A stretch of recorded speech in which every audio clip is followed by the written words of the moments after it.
Hi, this is Tutor Nick P, and this is Proverbs 363.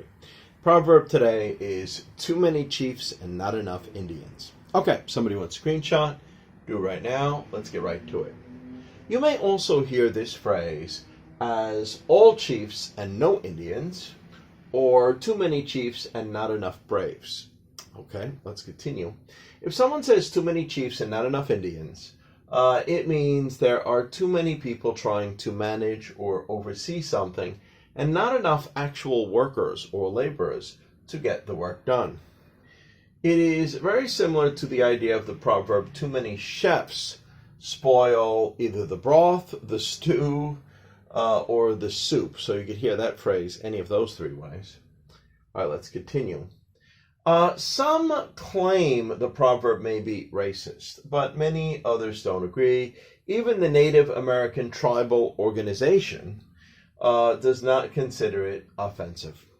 The word chief just represents managers or people in charge, and Indians are the workers.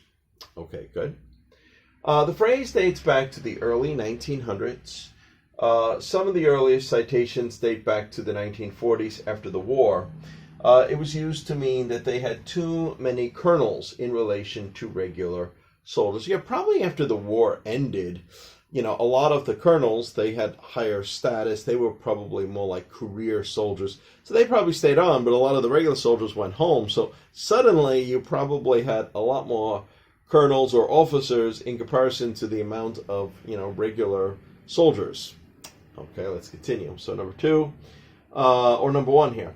Look at all the white helmet managers at that construction site, all looking down at a single worker in a hole with a shovel. Yeah, this is probably the most common way I actually do hear this phrase. This is a clear case of too many chiefs and not enough Indians. No wonder these construction projects take forever.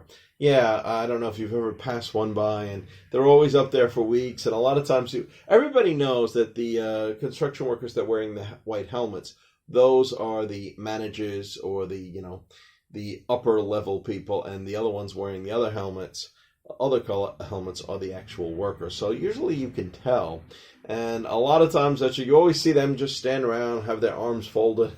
They got one worker or two workers, and you got like 10 of these managers. Every time you see that, that's when somebody will say this phrase.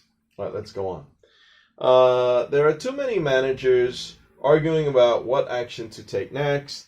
A case of all chiefs and no Indians. Okay, you could hear it that way. Or number 3 here, I was impressed to find out he was a vice president, but he said there are over 50 vice presidents, in his company. Clearly too many chiefs and not enough braves. Okay. Anyway, I hope you got it. I hope it was clear. I hope it was very informative. Thank you for your time. Bye-bye.